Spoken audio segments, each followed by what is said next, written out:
Hello Megacanners, just a quick pre-intro to let you know that your favourite news and cocktails podcast is doing a special live show in Berlin at the House of Colour at Südstern on Tuesday, July 30th at 7 p.m.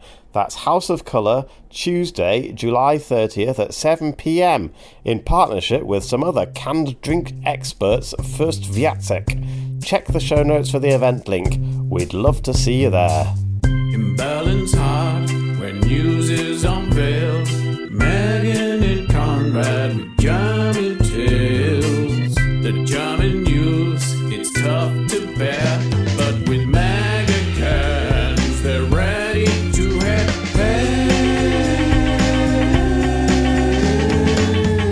Conrad, daily news at hand. Megan feels to spare time to crack those cans. With each sip she takes, the mag is her shield. But will it last the news? 'Cause that was the deal.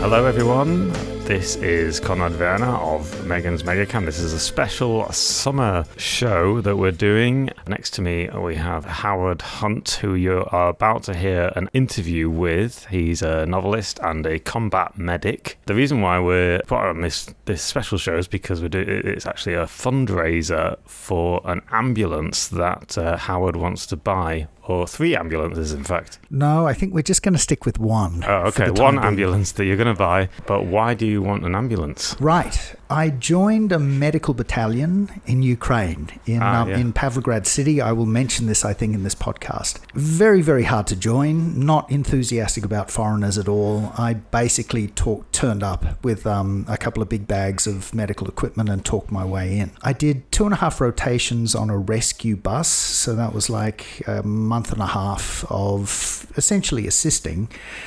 And when I had finished, I was like, right, I want to go and do some serious stuff. I want to do what is called a CASEVAC. CASEVAC is Medivac with crappy vans.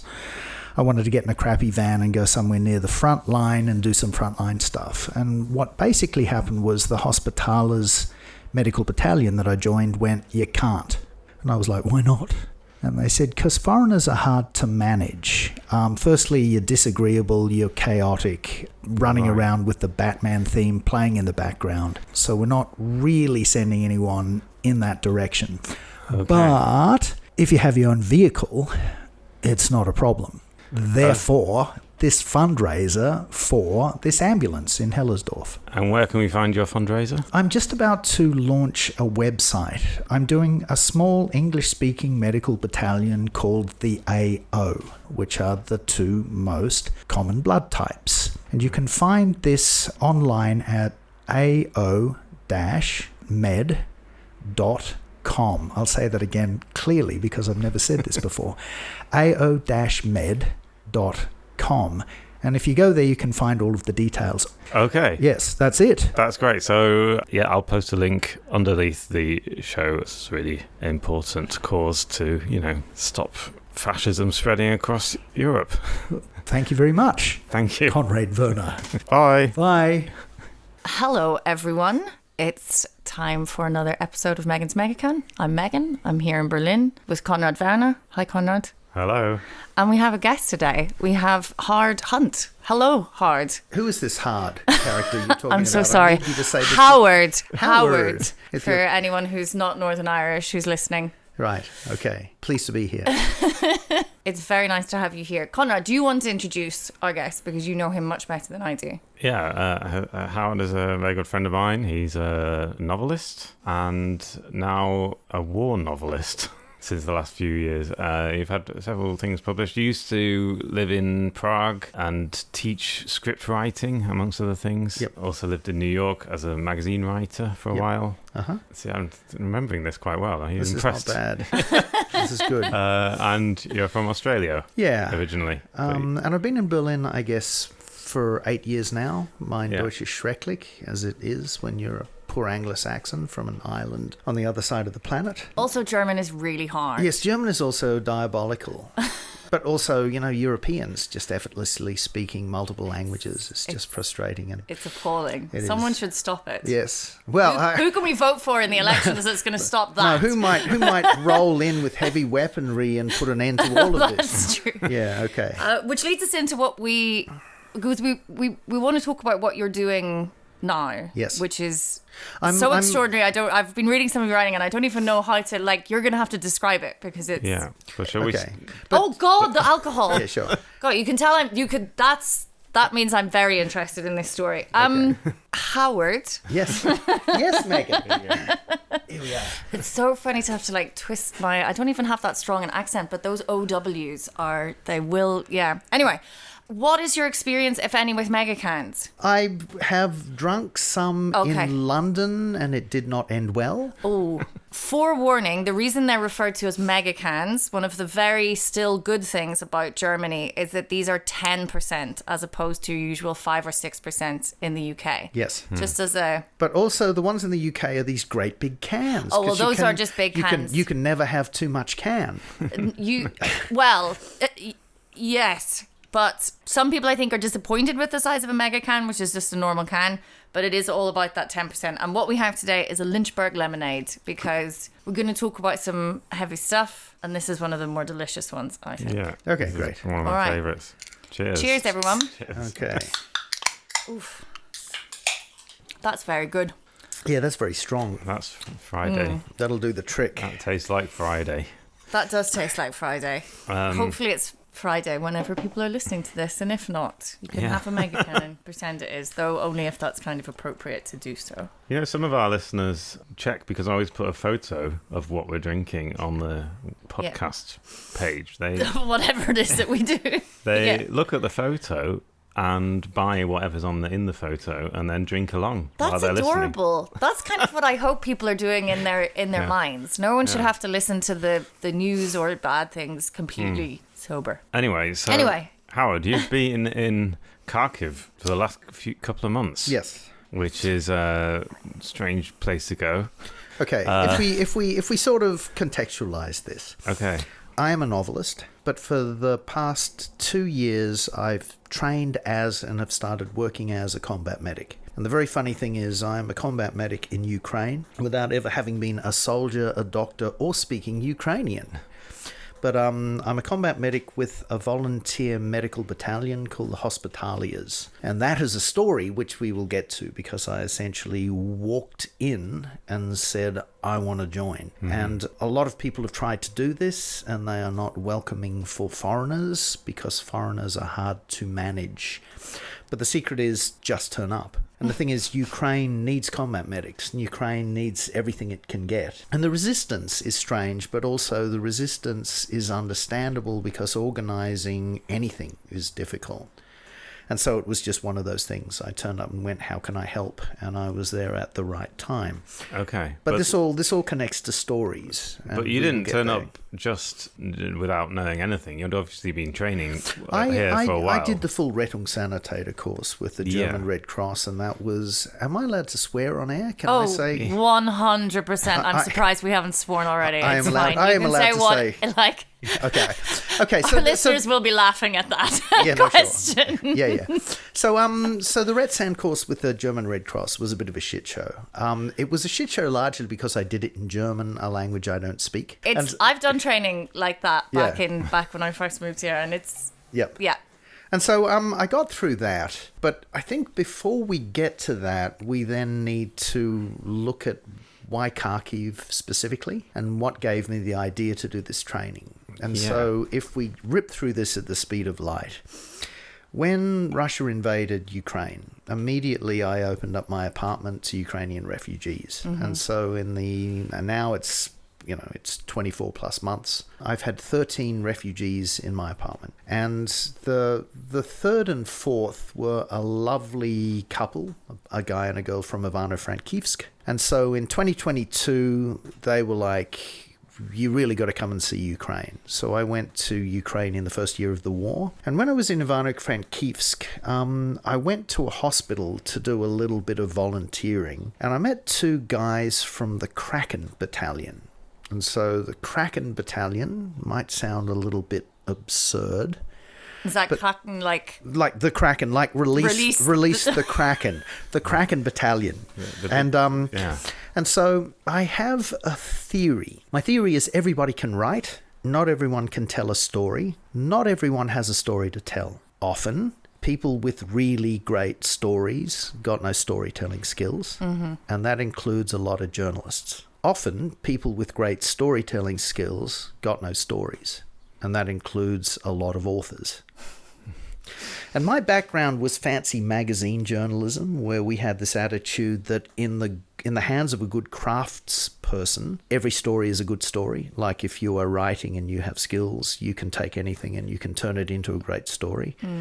But I changed that opinion, and I started to really believe there are stories that are just great stories. And so what happened in this hospital in Lviv, which is where I was, so Ivano-Frankivsk and Lviv are in the far west of Ukraine. Lviv is a lovely, lovely, lovely city, very similar to Prague, full of Jugendstil architecture, lovely, lovely. In this hospital were a couple of dudes who spoke English and were just hilarious characters. And what they told me is the story of the first defense of Kharkiv. And that story is the origin story of the Kraken Battalion. And the origin story of the Kraken Battalion is there were, and still is, but definitely were before the war, a very, very large, highly motivated group of football hooligans that supported the Kharkiv football team, Metalist FC. And these guys were your, really and truly Brit-style firm, traveling around, beating the shit out of everybody. It was kind of that thing where all their aggression and energy was really, really focused on Russia, because Ukraine has been at war since 2014. And so these guys have been really preparing themselves for this kind of onslaught. And one of the places that was always going to hit was the Kharkiv Oblast, because it is just across the border from Russia. So these guys, these football hooligans, were like, oh yeah, the Russians are coming. And they were just like, bring them on. And they were really ready. And they had vans and they had Kalashnikovs and they had Molotov cocktails, but they really had the will to fight. And these guys that told me the story had been badly wounded. So they were in hospital in Lviv, waiting transportation to get themselves fixed. And they were just total hooligans, like just absolute villains and scallywags, the kind of people you would not want sitting here in this lovely apartment in Ben's. Just really villains of the highest order, gleefully waiting for Russia to come across the border so they can fuck up Russians. I mean, that was really, really it. And so I was listening to that, and what happened was the first defense of Kharkiv was a bunch of hooligans plus the very famous 92nd Mechanized Battalion. And they were the guys that rolled in late with all of the tanks and guns and actually finished off this elite special forces division from Belgorod. But when the Russians rolled into Kharkiv, they did it with a mad amount of equipment and the best, highly trained soldiers that Russia could formulate. And these guys got absolutely fucked by a bunch of football hooligans. And I was like, that's a good story. Yeah. And so I started thinking about that, and I started researching that. The two guys promptly disappeared and have never been heard from again. And so I was like, okay, how do I get that story? And what I thought is I couldn't really do it as, like a tourist, and I couldn't really do it like an embedded journalist where I'd turn up and be a journalist. The way I was really going to have to do it would be I'd have to earn their respect, and the way I'd have to earn their respect is by participating. And so the choice then was, okay, maybe I do it as a combat medic. I'd driven an ambulance in Australia as a university student because that was something we did back then. And so ambulance and sort of, paramedic training, I was like, okay. But that was what I thought. I thought, okay, I could do combat medic, actually be of assistance, essentially pay my way in, earn the right to say I fought. And then in the aftermath of this, I might get close enough to the guys that actually did all of the first defense of Kharkiv and the liberation of Izium stuff. And then that would be the book that I would write. So I think I sent you a speculative book chapter of this like a year ago. Yeah. That was the chapter 1 of the Kraken novel. Yeah, of the Kraken novel, in which I had not been to Kharkiv. I knew nothing about what I was talking about. I was not a combat medic. I had no clue. Made the whole thing up. And then in that year, then went and trained and went there and started doing it. So then you went to the Red Cross in Germany, in Berlin, and you were... I was by far the worst in the class. I was the oldest, the slowest, the worst. And who else was in the class? What were people doing? Oh my God. There were... Everybody was 18 to 21. There were 5 blonde, impossibly blonde, sort of very, very fit 21-year-old German guys who were sort of really, really into the Red Cross and ambulances, and they're going to be police. And whenever they stood together, I'm like, yep, you look like a bunch of Nazis.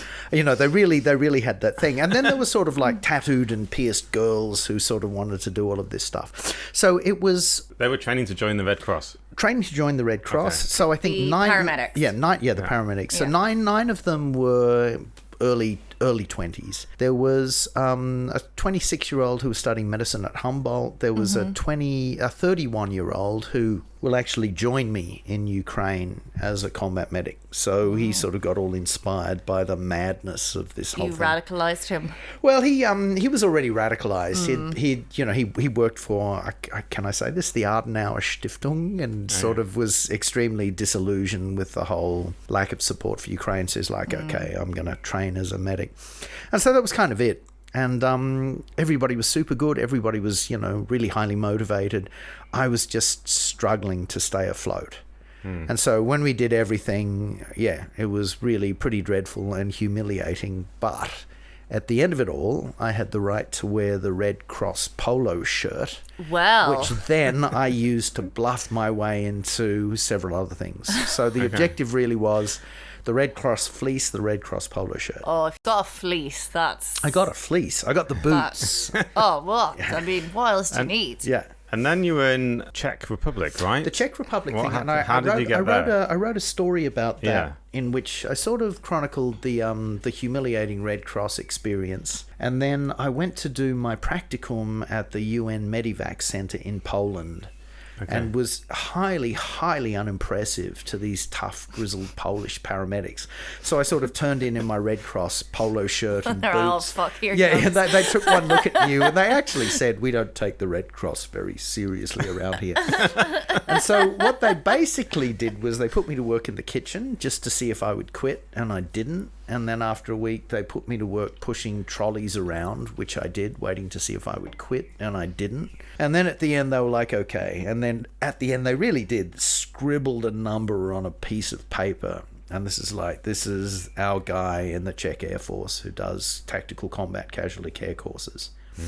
So for those of you in the know, Tactical Combat Casualty Care, also known as TC3, this is your combat medic course, and it's complicated. There's like a lot of it. But I did the 2-week combat lifesaver course with the Czech Air Force, and they were in Czech. In Czech, screamed at in Czech. But I'd had the experience of being screamed at in German, so that was okay. Now I'm being screamed at in Ukrainian.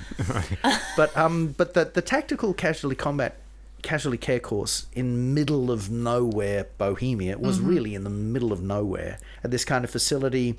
It was cold, there was mud, it was raining, and I turned up, and everybody in my class, same thing, all young, all impossibly fit, but they all had their army clothes. And I'd sort of turn up in jeans and a puffy jacket, and they were all there in their proper boots and proper camouflage. And so who were they? They were members of the Czech military. They were members of the Czech military, doing it, and the same thing. This old duffer who turned up for whatever reason, and it was really rolling around in the mud. And I remember on my first day, I was like, "Oh, this is no good. I'm going to get mud all over my boots." And it was just really hardcore, but.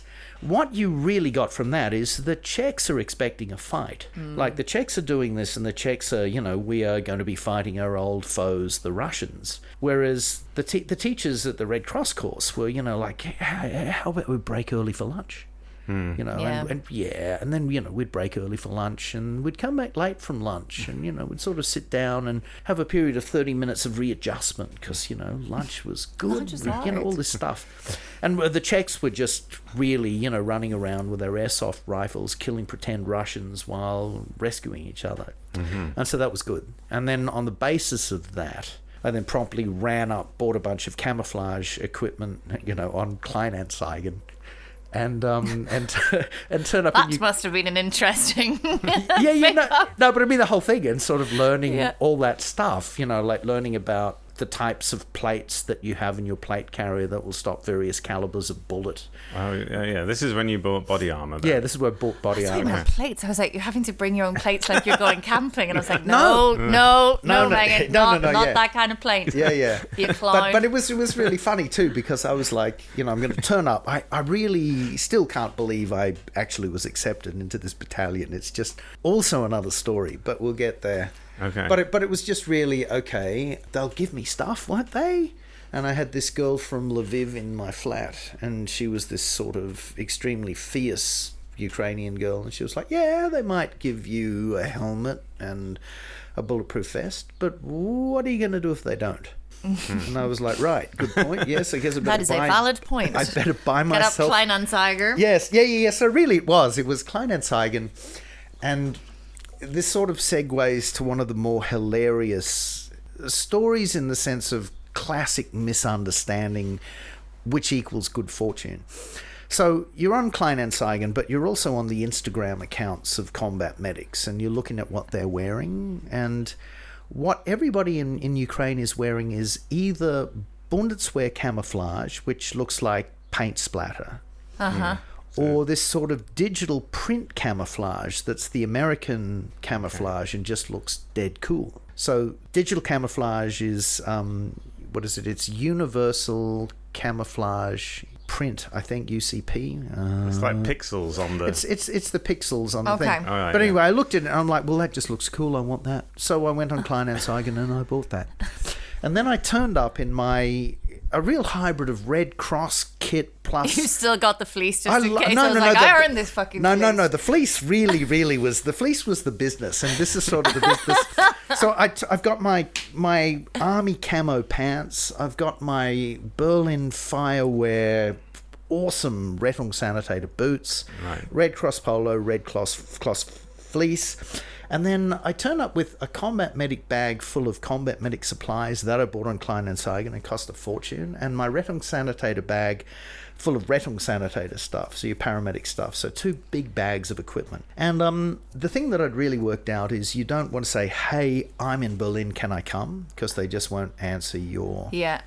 You need to firstly have the number of who you're talking to on Signal or, you know, Telegram. So you've got to get the number, and then you're like, I'm here. So I went to Kharkiv, I met some journalists, I got a contact, I sent a Signal message, which is a photo of my 2 bags and a photo of the contents of the bags, which was a lot of stuff. Like, there is a particular kind of tourniquet that's called a cat tourniquet.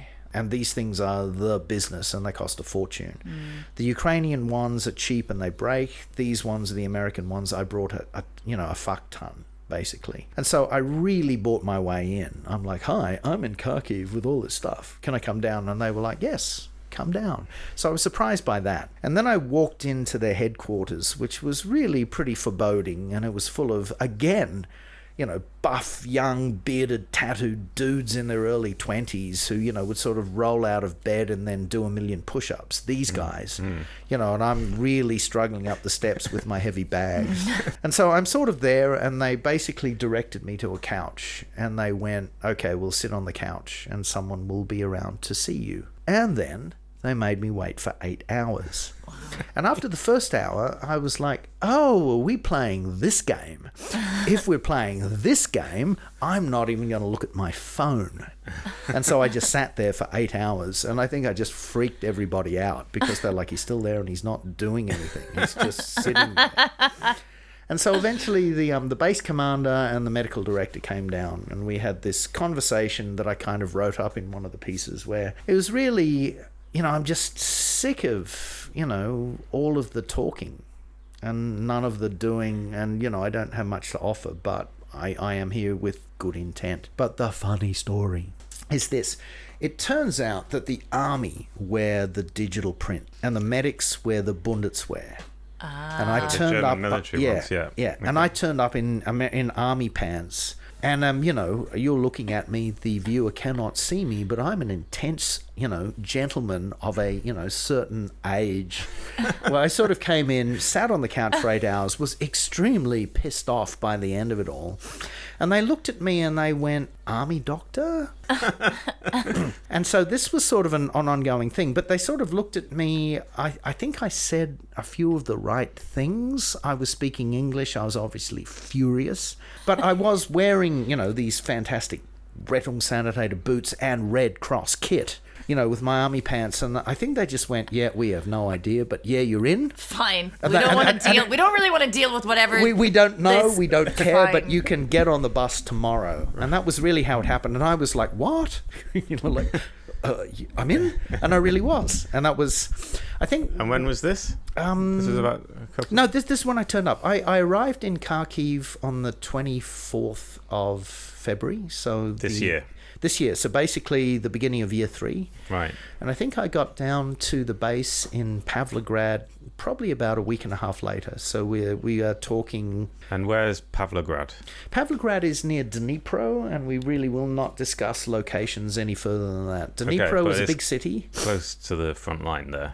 Pavlograd's about 3 hours from the Donetsk border. And so what we were doing on the bus is we were leaping on a rescue bus, driving 3 hours, going to a stabilization point or a field hospital, picking up a bunch of wounded soldiers, turning around, then driving 4 hours to hospitals in Dnipro. Right. And then the funny thing with the hospitals in Dnipro is there's about 16 and you have to beg for a bed for your soldiers. Like you sort of get out and are knocking on the door and, you know, like any beds. Yeah, we can take 2. It's really tough. God. Like, and that's, I mean, my friends are like, was it dangerous? And it wasn't. I was never in any danger. But what I saw was the byproduct of war, which is people coming in really bad shape and having to, you know, transport them, keep them alive on the bus. We had a lot of scary stuff where it's just like, we really hope these people aren't going to die. And then getting them to a hospital and then suddenly discovering that the hospital is full. You know, and the clock is ticking, and that's that's some shit. Right, and so what was your job specifically? Well, this was a really funny part. It was assumed that I was, you know, an army doctor. It took a while for them to realize I actually had no idea what I was doing, and so I was really sort of thrown into the deep end of it. And so what I did was, because I have lived in the Czech Republic and I have spent a lot of time not understanding what's going on by what people are saying, I can understand what's going on by looking at what people are doing. And so I made myself very useful by anticipating what the medics were doing. So I can read an EKG machine. I can see if somebody's, you know, heart rate is elevated. I can tell if someone is in pain. I can tap a medic on the shoulder, point to that and say, does this person need drugs? If the person needs drugs, the medic can go down to the far side of the bus to get the drugs. And by the time the medic is back, I've already set up an IV and a drip. And I did that kind of on my own initiative, and did that under the guise of being some interesting foreign doctor. And so none of that is actually medical. That's just setting up IVs. But there were a couple of instances where they were like, yep, okay, give this person some drugs. And that was the point where I had to say, actually, I can't. But it's not my fault. It's Germany. Germany won't let me. I have the skills. I can do it, but I can't do it in Germany. And they were like, yeah, the Germans. All right. And so, yeah. But the other really funny story was on the third carry, loading people in stretchers up onto the bus, I fucked my knee. So we had this huge guy. We're going up the steps, and basically I heard my knee crack. And so I sort of, you know, hit it, got the person sort of up into the bed, onto the bus. And then I'm like, well, this is interesting. I've got 13 more days and my leg is buggered. And I can't say, sorry, everybody, my leg is buggered, because then I'm on the first bus back to Kharkiv. So I just had to fake it. So I was wandering around going, that guy looks really heavy. You take him. Oh, okay. That's a light guy. Yeah, I got this. And so, yeah. And then you also visited a hospital, right? You were in. I mean, you talked to some of the soldiers in the hospital, And how did it come about that you helped to buy a drone?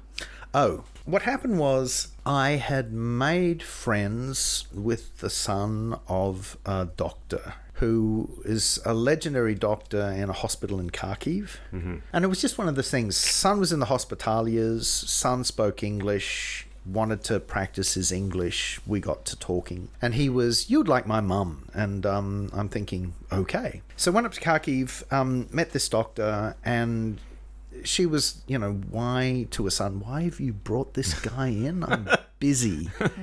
And you said, "Cool guy, he'll help." And so she sort of said, and I don't think she was thinking for a minute this would actually happen. She was like, "All right, fine. My guys, the guys who ride around in trucks with M1 Browning machine guns mounted on the back that shoot down drones, with basically by shooting bullets at drones until they explode, they need a drone." And I was like, okay. This is the thing that people often don't realize about Ukraine. A lot of the equipment that is being bought in Kharkiv is being bought privately. Yes. By people. And this is the incredible injustice of the whole thing. Yeah. Vladimir Putin is one guy who knows what he wants. Vladimir Putin has no idea about drones or any of the innovation that the Ukrainians put into practice where they worked out, all right, we got nothing, the ammunition isn't here, but we can buy cheap drones, essentially, a munition shell on the bottom of it, fly it into an opposite trench and blow up some Russians, right?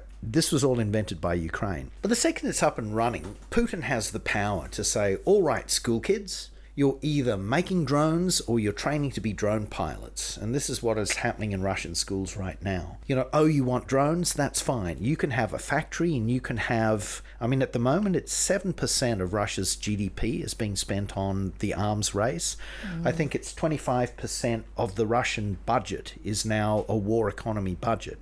Mm-hmm. So if Putin wants glide bombs, if Putin wants drones, these things are being built. Whereas Ukraine doesn't have much money, but also Ukraine is a bit chaotic in the organization. And so it is really one of these things where people are raising funds for things like drones. In the case of my guys, it was a thing where all of a sudden the Russians turned up with better drones than the Ukrainians had. And they had a Chinese Mavic, some particular model that was outfitted with thermal imaging cameras. So at night time they could fly these things up. They could detect the heat signals of the anti-aircraft defense team, target them and blow them up. And our guys didn't have that. And so what they really needed was they needed a drone with the same thermal imaging camera so they could fly it up and see their own heat signals. And so that was one of the things. I'd never raised money before, but I knew a couple of highly motivated people, and so we put a crew together and we raised the money in a week. And so we got them their drone, and the doctor was completely surprised because I'm sure she thought I was an idiot. And then sort of, 2 weeks later, here's a drone. Right. So this was very, very good in part of my mission, which is getting taken seriously enough by the military to have them talk to me. Yeah. And it really was the thing. It was the head of the machine gun unit who had been in the 92nd. So he was 92nd mechanized, working with the Kraken battalion to basically stop the special forces unit from Belgorod. He was like, all right, you come with me. And so, I hopped in his car. We drove an hour into a village in the middle of nowhere where his guys were. And they cooked me a dish called plov and stood around and watched me eat it. Gave me Jameson whiskey, which was appreciated, and then sort of took me out to have a look at their machine gun. And so it really was this thing. It was like it was a gun mounted on the back of a utility vehicle that they could drive around and shoot down these Shahed drones from Iran. Mm-hmm. And that was like a really big deal. And it was just this thing. They were so happy to have their drone. But they were also really happy that some foreign dude had turned up to deliver it. They were like, why? And the second you say you're from Australia, and they're like, why are you not on beach? And the answer is, we can't all be on the beach. They're full. Also, it's very hot now. Yeah. So do you get the feeling that, because I can understand that you've said that there's sort of resistance to foreigners wanting to show up and kind of help and maybe not being very fully trained. For sure. But is there also then this kind of feeling of, well, at least someone's paying attention, or what do you think the... It cuts two ways. To explain what I was doing with the Hospitallers, There are two things that they do. They have a rescue bus, and that just picks up high volumes of wounded soldiers. And the other thing they do is what's called CASEVAC, and CASEVAC is casualty evacuation, and that is where you're driving at high speed somewhere inside the Russian artillery zone, picking up guys, throwing them to the back of the van, driving them out of artillery range. And that is what I wanted to do, but I wasn't able to do it because, as is sort of fortune or misfortune with me, this kind of stuff happens all the time. After my first rotation, I promptly got pneumonia. I got bronchitis, which turned into pneumonia. Was this before or after the busted? No, this is after my first bus tour. I got bronchitis and then pneumonia, and lost my voice for 3 weeks.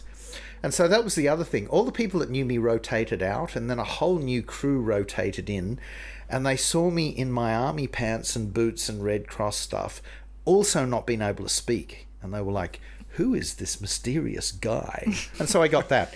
But I wasn't able to do CASEVAC. But what I did do when I was on the bus, and this was very important, and this is the answer to your question, is I just spoke a little bit of English. And speaking a little bit of English to Ukrainian soldiers who've got badly messed up on the zero line, who've spent 6 months in trenches, really, really was important, because for them it was, the world is with us. And so I got a lot of that. Yeah. One of the ways they express appreciation is they give you the chevron from their unit. And I had a bit of that just because, I'd be like, okay, or dobry. And they would be like dobry and okay. And, I'd sort of be there and I'd make sure they were all right. It's really like being an airline hostess with guns. And then at the end, they'd give me their chevron. And that was kind of really nice. So the answer is yes, it is very important. Well, how many non-Ukrainians were there? Did you meet? No, I think the whole time is in Hospitallers. I met a Swedish guy, a Danish guy, this really cool guy from Kenya who had learned Ukrainian and studied medicine at the Medical University of Kyiv. Okay. And this English guy that I wrote about, the one who sort of turned up and has taught himself to become basically a cowboy surgeon with no training whatsoever. He is cool. He's a medical student, right? He's the really funny thing is he wasn't. He was a paramedic like me, doing dumb paramedic stuff, and then he turned up and has been really awesome. So when he goes back to the UK, he skips the first year of medical school and he goes straight into surgery training, and so he'll wind up being a surgeon. And I've seen him work, and he's a good one. Mm-hmm. So basically, the answer to your question is 4. Right. Me plus 4, and so we came together. Okay. Yep. So that was kind of good. I'm just trying to think. Your question was, how do you feel? I mean, how do you make sure that you're not in the way? I mean, obviously, like they don't just want you to show up and say, "Can I help out?" I mean, how do you make sure that you are actually useful and not? Well, that was one of the interesting things. One of the interesting things that did happen was there was a combat medic, and what was pretty clear was, even though this combat medic had been with the Hospitallers for a couple of years, the combat medic did not have the basic skills that I had by virtue of just through sheer terror learning how to put in IVs. Mm-hmm. And so there was a thing where the doctor said to the combat medic, put in an IV, and then the doctor went to the end of the bus, and the combat medic turned to me and said, "Doctor," because I'm still army pants, no voice, looking like a doctor, "can you put in an IV?" And this was the point where I should have said, well, I'm not a doctor. But this was the point where I went, of course I can. Mm-hmm. And so normally when you pump up someone's arm and you pat them for veins will stand up. This was the one where the veins did not stand up. And I was really looking at someone's arm going, I have no idea where your veins are. And then I put in an IV and hit it first time. And that was just sheer dumb luck and adrenaline. And I think it was like, I've now done maybe 12 of these. I think it was really the first one I ever did under pressure and made it work. So the answer is, how can you not be in the way? Yeah, you can actually learn what needs to happen. Mm-hmm. And so it was also on the bus I was competent, but you wouldn't want me anywhere near any kind of serious medical stuff because, I would get people killed. Okay. But that's not going to be the case. I mean, I will continue to learn all of this stuff. Yeah. And my goal is to learn what this 24-year-old British kid... just to qualify that, I think right at the end of my second rotation, this kid drove in with his own ambulance that he had customized from what was it, like a Nissan Challenger, I think. And it was him and his older Ukrainian girlfriend, and they basically had set up a stabilization point by themselves. And we got talking because, firstly, my voice had just come back, so I hadn't been talking to anyone for 3 weeks. And he was really chatty, but like speaking with an English speaker was fantastic. And so suddenly we started talking. And what was very clear was this guy was good. And so I'm like, I think I want to write a story about you. And so I wrote a story for the Frankfurter Allgemeine Zeitung, which they didn't publish. But this was an interesting guy. And there are handfuls of interesting foreigners operating in Ukraine, really being semi-autonomous, but doing really, really important and valuable stuff. This is just like, I've been just weirdly listening to a podcast recently because I'm trying to improve my history about like the Crimean War and all of this kind of random stuff that was like people just going out, Mary Seacole at the time of Florence Nightingale, like just going and setting up this thing that she was sort of running, this like quasi guest house hospital thing. Yeah. And I was like, wow, that was crazy that people could do that. But it seems like people are still doing it, and there's a need. There's an absolute need right now, because the thing is, all the Ukrainians who came back to fight, a lot of them have been killed. A lot of the really good combat medics have been killed. And so when you go to the Hospitallers base, you'll see a sort of a little bit of a shrine to them, the ones that actually, you know, died in the line of duty. The Ukrainian spirit is still very, very strong.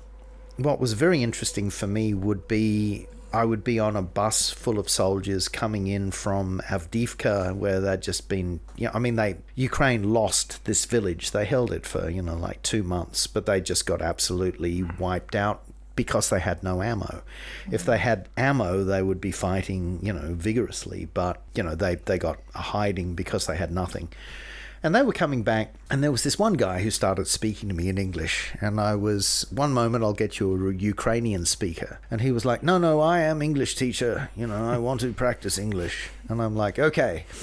And so I spent, I guess, 3 hours talking to this guy. And what he was saying is, I didn't want to fight this war. I got mobilized. Didn't want to fight, got sent to the zero line, was in a trench, for 6 months without a break. I'm not a man with a beard. Here is my big bushy beard, like my girlfriend will be horrified. But the first thing I want to do when I get patched up is go straight back. Yeah. And I'm like, yeah. And he's like, yeah, this doesn't stop. This just goes on and on. And they mean it, and they believe it. They've got this fantastic spirit. And this is, I think, for me, if we're going to now transition seamlessly into politics, is one of the big tragedies of what has happened in terms of Germany's role in this. Germany could have been Ukraine's arms dealer. I don't know that Germany has the will to fight, and historically so, and there is, a validity in this. But the Ukrainians have incredible will to fight, and if they had the equipment, I really think this war could have been won in 2022. Yeah? But the other thing that I think is a real tragedy in this is if Germany had stepped up and gone, hey, this is a real enemy. Like these guys are doing the same stuff from the same playbook that we were doing 100 years ago. Germany could have really been the good guys. Like all of the history could have been shed in this. I really believe this. Because for the longest time, I'm not German. I'm just talking about, my German friends and the perspectives that I have. I've always cringed at Nazis in movies. It's like, come on, Indiana Jones. That was a long time ago. Okay, a long time ago, but still going on. And this really, I think, was an opportunity for Europe to have gone, fine, we will do this. And with a committed leader, it could have been done. But this pussy ass, we don't want to escalate nonsense has given Russia time really to re-equip and rearm, and then what? Yeah, it's interesting what you were saying. I was just talking to my partner before I came over for this, and he was born in the former Soviet Union. He's Belarusian, and he's just like, well, been talking to his dad and some of his dad's friends who kind of have a maybe different perspective or different media than we have in Germany, and they're just kind of like, yeah, it's like a war economy now in Russia. They've had this time to kind of really, they've dealt with what the sanctions were doing. And and Scholz kind of said that he was going to do it. We were supposed to be having our, what was it? Zeitwende. Yep, that's the one. But not, I mean, what should have happened is Christina Lamprecht should have resigned the second that Russia invaded Ukraine and said, I really think our Minister for Defence should be a soldier. But we did a whole year of... explain who Christina Lamprecht was. Can you quickly rip through that? She was the defence minister at the time when the war started, and she basically lost her job after a speech she gave on New Year's Eve where she was like, "Oh, 22 was a lovely year. Many interesting people." That dick. Yeah, but I mean, the thing is, probably not a bad person, but not self-aware enough to go, okay, we've got gender equality in the, in the Bundestag where, we've got an equal number of women and men, but you know what? War probably should be done by someone, possibly a man, who knows what war is all about. I'm gonna take issue with that. Do that. But yep. I do think, and it's put me in a position when the full-scale invasion happened, where I am always very like, even the sort of level of military chat that's been happening in this podcast, I'm like, I feel uncomfortable with this. Yep. But sometimes you do have to kind of look at, it's made me evaluate some things, and I still don't know, but yes, it is clear to me that we should not be letting Russia steamroll its way across Ukraine. And I also am very skeptical of why can't we just kind of like have peace? Like, what about talks? I'm like, well, there's no fucking talking to them, is there? You can't talk to people who don't want to talk. That are not living. That are. So yes. But I mean, the thing is, look, I think Annalena Baerbock was awesome. I think Robert Habeck German was foreign awesome. minister. Yeah. Just doing the footnotes. Sorry, do that. These guys from the Greens, promptly went to Kyiv and promptly went, what can we do? And took quite a lot of backlash for that and really get like, now the Greens are all about these now kind the Greens of like... are warmongers and all this kind of thing. But then there's also this kind of... I'm not even going to mention the other things that Germany is supplying weapons to because I can't... No, but I mean, the thing was, I said, I think Christina Lamprecht should have resigned and should have given the post to a soldier. And when you said you take issue with that, what I understand that you're saying is, sure, we don't necessarily want to go into a macho arms race where we're, I just had an issue with the gender thing. Yeah. I mean, we have women in the military, sure, but we have women in there. No, and no, but what I am really saying is, sure. And that's why I qualified by saying I thought Baerbock was good, and the speeches that she gave were good. But she's also I do think. I mean, I'm a teacher. I always think building education ministers and secretaries should be teachers. Yep. Yeah. Sure. Yeah. Absolutely. And not politicians. So yes. Yep. Absolutely. No, but I mean, what about Pistorius? Was he? Well, the interesting thing was, I mean, he sort of came late in the game, and I think he was, he turned up. But he never struck me as being, all right, fine, we need to get highly proactive on this war business. He was, we're talking to everybody and we're seeing whether it's appropriate to, make military material available, and in some cases it may be, and in some cases it may not be. Well, and I mean, he seems like a cool guy. What Pistorius is doing now is... essentially he's reforming the whole Bundeswehr, and that's his big role, and that's why he's really popular at the moment. He's more popular than Scholz. He's more popular than any other German politician. And he's just said, you have to reform the entire German Bundeswehr in case there is an attack on Germany. And I think that has gone down obviously very well with the Bundeswehr, because that's what they've been wanting to hear for about a decade, or if not longer. So I think that's why he's just really popular now. And he's also doing loads of bureaucratic stuff, like slimming down the procurement issue, which has been a big issue for the Bundeswehr for a long time. It's been really inefficient. I guess the question I would ask... But on Ukraine, he's not as militant as other people in the German government. Not as hawkish as we would say. Not as like the Strack Zimmermann is the one that is. She's the Bundestag Defense Committee leader, and she's the one who always talks about arming Ukraine more. But anyway, you were going to say something, Megan. my partner sort of said for him here, was just like, well, what the West is just doing is just letting all these Ukrainians give their lives for our and I think defense. Sure. And there's a lack of urgency, which is kind of what and I think there's a different understanding. Maybe we are very sort of complacent in our little lives in Germany that are very comfortable. Like, we've dropped a little bit in terms of like economic growth, and we're all like, why don't we do fascism again? I don't like being uncomfortable, but really life is very, very good. And it was interesting when you said the Czechs are kind of preparing for, there's this, and we're all just like, I don't know, what do you think, Conrad? Doop-de-doo. Yeah, no one in Germany really is no, really it was worried about kind of that. funny. I had this thing at the Red Cross where I turned up and I was trying to get them to give me some, free medical kit. And they were like, no, that's very unusual. No, we're not going to give it to you. And I said this thing, I said, listen, if Russia prevails, Germany is going to be like France living next door to Nazi Germany, which is a good line. I like that line. And they were like, get out of here, you foolish person. And then I went to Poland and I tried the same line out on the tough Polish paramedics. And so I said, there's a real problem. Germany is going to be like, sort of whatever it is, France living next door to Nazi Germany. And the Poles very dryly said, more like being in Poland, living next door to Nazi Germany. It was really dry, more like Poland next door to Nazi Germany. Because, they got it from both sides. Yeah. And so one of the things I find strange is talking to my friends going, this thing is real. I mean, if they roll through Ukraine, they might keep going. My educated media friends, who are all basically either journalists or low-level politicians, are saying, but they'd have to get through Poland. And I'm like, what a crazy thing is that for Germany, the economic powerhouse of Europe, to be saying. And also, what a disgusting thing to say. Yeah. Like, oh, don't worry, we're grand because we've still got fucking Poland to get through. Yeah, 100%. They've got to get through Poland. Like, and the Poles will fight. How many times are you going to fucking do that? Yeah, sure. You wankers, before you understand, like, oh, we should probably stop doing this. Right. Oh, God. Yeah. Anyway.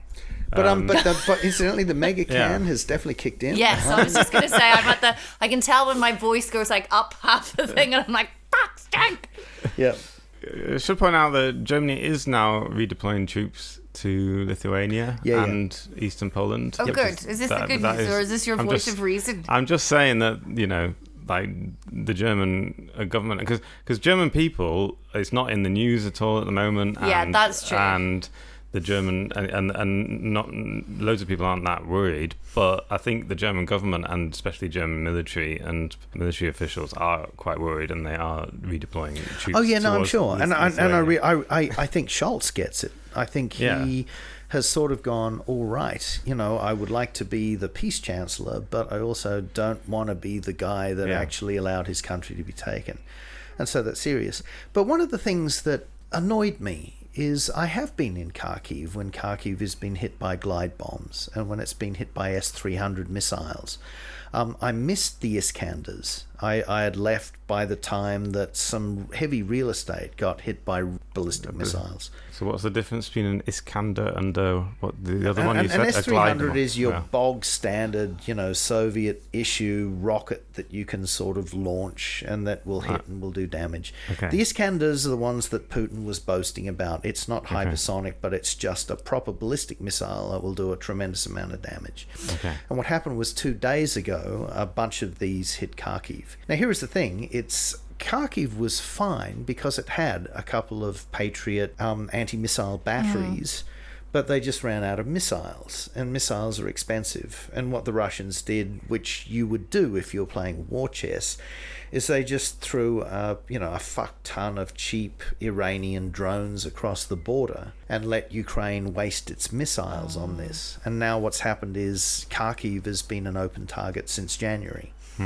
And so when Scholz says, you can have a Patriot battery, And we've talked to the rest of Europe and we're allowing 6 more Patriot batteries. What it means is those batteries have been sitting around and could have been deployed and could have been protecting Kharkiv. I think it's the slowness of everything. Right. But I think it's the same thing. I've got a crew and we are planning to set up stabilization points outside of Kharkiv in anticipation of the Russian summer offensive. So we were like, okay, I'm going to try and get back. That doesn't sound fun. No, it doesn't. But the thing is that Things the with Russians... summer in the title should be fun. Yeah. And the Russians didn't wait for us, sneaky buggers. You know, they were like, yes, we will attack in the summer. But they didn't. They attacked in the second week of May. Okay, so you mentioned your stabilization points. Yes. That you're going to... So what is your plan? And tell us about the ambulances. Right. Okay. We mentioned stabilization points earlier. A stabilization point is something in the land between the front line and a field hospital where you can bring soldiers, get them to a point where if they have a tourniquet on, 90% of combat medicine is massive bleeding. Someone gets shot or hit with shrapnel, they're bleeding. What soldiers are being taught to do is put on a tourniquet. The tourniquet really, really hurts. I know this because we've done it a bunch of times. You crank it up and it basically presses your arteries and veins shut. And you can not bleed out. But if you don't do anything about it, like repair the damaged arteries and veins, after 2 hours, the cells in your limbs begin to die. So you might lose the whole you arm. wind up with amputations. And so what we saw on the bus a lot was a lot of amputations because the drone situation is so perilous that if you are shot and you've got a tourniquet on, it's really hard to get an evac vehicle to you because the Russians will blow up evac vehicles, yeah? So what happens is everybody waits until the cover of darkness, then 10 hours have passed, by which time your arm is toast. So when you get to a field hospital, the first thing they do is they cut off your arm. Bad. But you do need these stabilization points. And what a stabilization point is a point with a fleet of ambulances. And when somebody has been shot and needs evacuation, brave drivers and medics will squeal out inside Russian artillery range, pick people up and hopefully not get killed. This is what I want to do. And I want to do it essentially because it's needed, and I want to do it in partnership with Hospitallers, and I want to do it with these fierce English-speaking / Ukrainians that I've been working with. And what we worked out was that Kharkiv would need stabilization points because we were anticipating that what would happen and is happening now would happen next month. And so one of the things is I came back and went straight to the Red Cross. I was like, hey, Red Cross, got any old ambulances? And they were like, yeah, we really, really want to help because we read your article in the Frankfurter Allgemeine Zeitung and we really do not want to come across as assholes. So we're going to talk about this. We're really super excited about this. Ambulances, baby. You want ambulances. Oh, my God. Oh, wow. So they actually responded to your sort of critical article with like... The really funny thing is, and yet no. Oh. There are no ambulances. Oh. They're just, boy, we're really into this. We're going to be talking about that. And I'm like, yeah, fine. So outside of Berlin, about 28 kilometers is a graveyard of vehicles. And in this graveyard of vehicles are three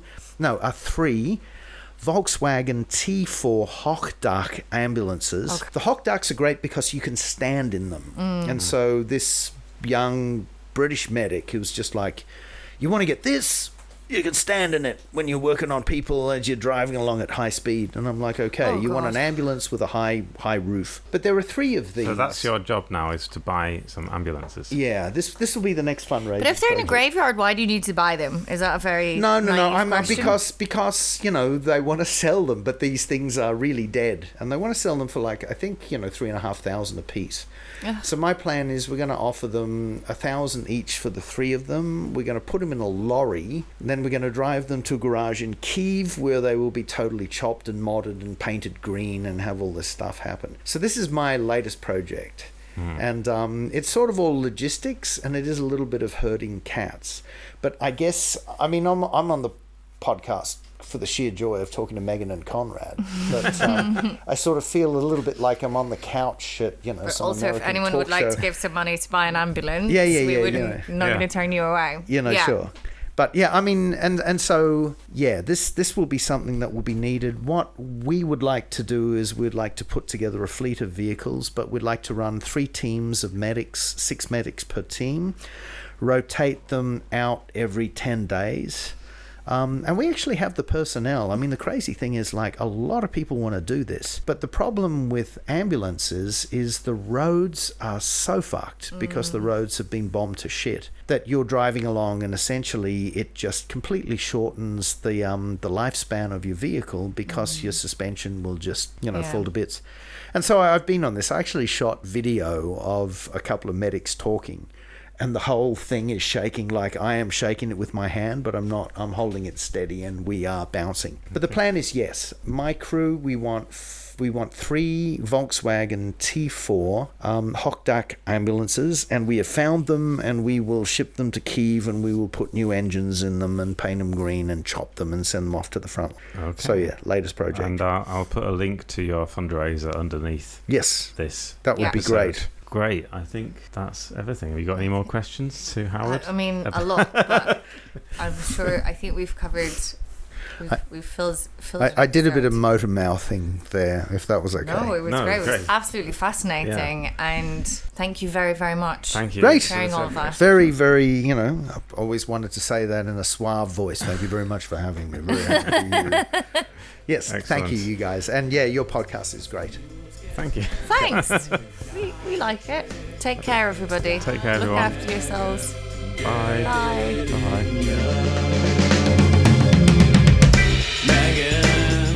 Megacan, German news in English with a cocktail can. The German news, it's quite a test. With Megan's Mega, you're feeling refreshed. Ooh, Megan's Megacan, German news in English with a cocktail can. Deutsche Nachrichten sind düster und schwer. Defy the fear. Yeah. It's actually it's quite a positive message to give to people. So. I like to think that we have quite a positive impact on our listeners. I hope so. Because we try and get them to defy the fear of listening to the news all day. I mean, it's better than reading a German newspaper. Surely. I would definitely recommend listening to our podcast more than reading any German newspaper. German newspapers barely have pictures. No. Like fucking, it's just a brick of text. Oh yes. And they seem to make a virtue of it. They think it's like so great to have no text. Not like you Americans pictures. with your fucking colour pictures. decadent pictures in your newspapers. Yeah, What's that? A crossword puzzle? Oh, no wonder you had Trump. Jesus Christ, everyone! Like, there's a middle ground. You have to concentrate on the news. It's very important. And you have to keep it there. Just have a mega. Have a mega. Give us a picture every now and then. Just a wee picture, maybe of, yeah. a diagram.